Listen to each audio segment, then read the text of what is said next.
भूतपूर्व सैनिकों का वन रैंक वन पेंशन का मुद्दा गरमाता जा रहा है। पिछले 10 महीनों से पूरे देश के भूतपूर्व सैनिक अपनी मांगों को लेकर दिल्ली के जंतर मंतर पर धरना प्रदर्शन कर रहे हैं, लेकिन अभी तक उनकी मांगे सरकार ने नहीं मानी, जिसके चलते आज भूतपूर्व सैनिकों ने बड़ा ऐलान करते हुए Haryana Punjab border Shambhu toll plaza के पास रेलवे ट्रैक को जाम कर दिया, जिसके चलते रेलवे को पंजाब में जाने वाली ट्रेनों को रद्द करना पड़ा।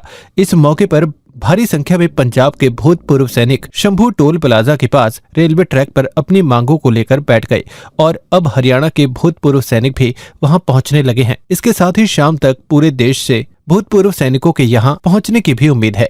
धन्यवाद करता हूं। सबसे पहले तो ये बात है कि पिछले 10 महीने से सबका सैनिक, पूरे देश के 28 लाख सैनिक जंतर मंतर बैठे हैं, जो सांकेतिक धरना दे रहे हैं जो जवानों की जायज मांगों के लिए।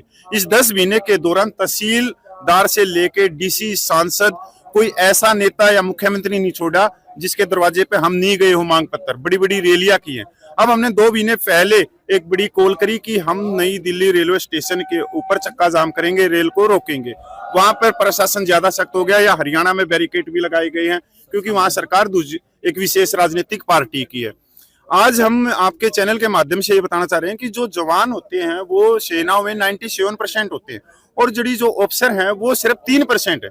पर ये विसंगतियां हैं, one rank one pension, military service पे, डिसेबिलिटी पेंशन या अनगिनत जो विधवा पेंशन, उन्हीं चीजों को लेकर हम बैठे हैं। और हमारी एक छोटी सी मांग है कि 3 रिटायर्ड जजों की कमेटी बना दी जाए। जो हमारी मांगे हैं जायज हैं, जिनके ऊपर वो रिपोर्ट दे, अगर नाजायज है तो नाजायज की दे और जायज मांगे तो जायज की दे और उनको लागू करे केंद्र सरकार। जी सर, अभी दिल्ली से भी यहाँ आ रहे हैं, केरला से आ रहे हैं, तमिलनाडु से आ रहे हैं, हरियाणा के भी पूछने लग गए क्योंकि दिल्ली में बहुत ज्यादा संख्या बल कल से पूछना शुरू हो गई थी, तो वो अभी इसी साइड में आ रहे हैं। पर ये तो हजारों में हो गई सर। अभी जैसे जैसे समय और बढ़ रहा है तो और यहाँ पे शाम तक और ज्यादा संख्या आ जाएगी। और मैं तहसीलदार साहब का भी धन्यवाद करता हूं कि ये सरकार का एक मैसेज लेके आए स्टेट गवर्नमेंट का।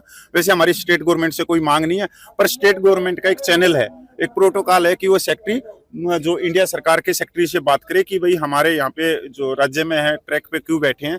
तो तहसील साहब ने आश्वासन दिया है कि वो अभी चंडीगढ़ पहुंचाएंगे इस बात को, और पंजाब सरकार भी वहाँ पे केंद्र से बात करके जो भी है। पंजाब सरकार के नायब तहसीलदार हरीश कुमार ने मीडिया से बातचीत करते हुए कहा कि मैं इतना ही कहूंगा कि ये हमारे फौजी भाई हैं। जब ये सरहद पर जाते हैं तो हम चैन की नींद सोते हैं। उन्होंने कहा कि इनसे मेरी बात हुई है और मैं अपने ऑफिसर के साथ बात करके जो भी फैसला होगा बता दूंगा। उन्होंने भूतपूर्व सैनिकों से अपील करते हुए ट्रैक से दूर होने को कहा। मैं तो अभी इतना ही कहूंगा, ये मेरा हरीश कुमार है, नायब तहसीलदार घनौर हूं मैं।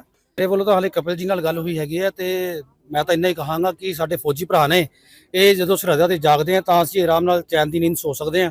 ਤੇ ਕਪਿਲ ਜੀ ਨਾਲ ਮੇਰੀ ਗੱਲ ਹੋਈ ਹੈ, ਹੁਣ ਅਸੀਂ ਮੈਂ ਅੱਗੇ ਗੱਲ ਕਰਕੇ ਆਪਣੇ ਅਫਸਰ ਨਾਲ ਜੋ ਵੀ ਫੈਸਲਾ ਹੋਏਗਾ ਤੁਹਾਨੂੰ ਦੱਸ ਦਾਂਗੇ। ਧੰਨਵਾਦ। ਹਾਂਜੀ ਤੇਰੇ ਨੇ ਅਸੀਂ ਇਹ ਵੀ ਇਹਨਾਂ ਨੂੰ ਬੇਨਤੀ ਕਰਦੇ ਆ ਵੀ ਕਿਉਂਕਿ ਜਿਹੜੀ ਪਿੱਛੇ ਪਬਲਿਕ ਹੈਗੀ ਹੈ, ਇਸ ਤੋਂ ਪਹਿਲਾਂ ਕੋਈ ਹੁਣ ਪਿੱਛੇ ट्रेन आ रही जा रही हैं, किसी ने मैरिज से जाना है, किसी ने बच्चे का पेपर है या कोई होर प्रॉब्लम है, तो उन्होंने असीं ये कहा भी थोड़ा जिहा साइड ते हो जाओ। ट्रैक भी हो रही है, असीं भी हो रही हैं, तुसीं भी हो रही हो, तो साडी रिक्वेस्ट है भी जदों तक कोई गलबात अपनी नहीं सिरे हो जाती, जे ट्रेन चल जाएगी तो क्योंकि इन्हां नूं अपनी प्रॉब्लम्स नो जैनुअन ने, इन्हां दीयां सारियां डिमांड जैनुअन ने, तो जिहड़े बेचारे लोग पिछे फसे हुए हैं वो भी जैनुअन फसे हुए हैं।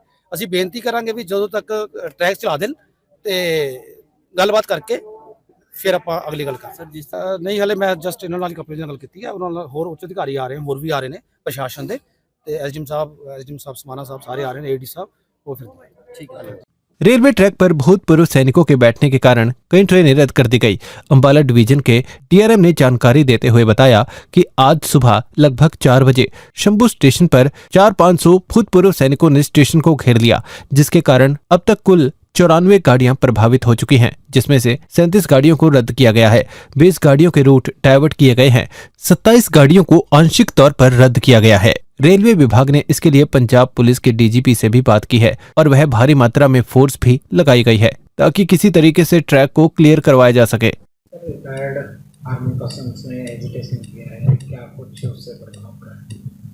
सुबह 4:10 पे शंभू स्टेशन पर अचानक से विदाउट एनी इन्फॉर्मेशन 400 से 500 के बीच में एक्स सर्विसमैन स्टेशन पे आए और तुरंत ट्रैक्स को उन्होंने घेर लिया और उसी वक्त हमको ट्रेन मूवमेंट बंद करना पड़ा। इसमें अभी 12 बजे तक 94 गाड़ियाँ प्रभावित हुई हैं, जिसमें से 37 कैंसिल हुई हैं, 30 डाइवर्ट हुई हैं और 27 शॉर्ट टर्मिनेट यहाँ ओरिजिनेट हुई हैं। टोटल 94 ट्रेन अभी तक अफेक्टेड हैं। हम लोगों ने स्टेट में डीजीपी साहब से, चीफ सेक्रेटरी पंजाब से संपर्क किया है। सफिशेंट फोर्स वहाँ पे डिप्लॉयड है, आरपीएफ से, जीआरपी से और स्टेट पुलिस से, और उनसे नेगोशिएशन जारी है कि किसी तरीके से ट्रैक्स क्लियर हो जाए और हमारा ट्रैफिक रिस्टोर हो पाए। क्या कुछ कोई कार्रवाई के लिए भी आपने लिखा है? नहीं, लिखा नहीं है। बेसिकली लॉ एंड ऑर्डर तो स्टेट सब्जेक्ट है। हम लोग को सुचारू रूप से गाड़ी चलाने के लिए ट्रैक्स को सुरक्षित और क्लियर रखना आवश्यक है। इसकी उचित कार्रवाई हेतु हम लोगों ने स्टेट पुलिस को रिक्वेस्ट की है। सर, यात्रियों को कोई परेशानी को लेकर क्या कुछ कोई और करो?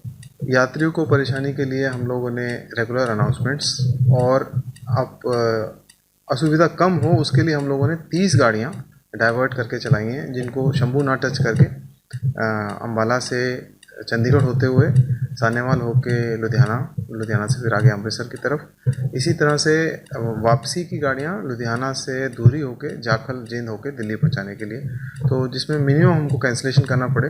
बट चूँकि रेगुलर रूट प्रभावित है तो कुछ गाड़ियों को कैंसिलेशन और शॉर्ट टर्मिनेशन स्वाभाविक है।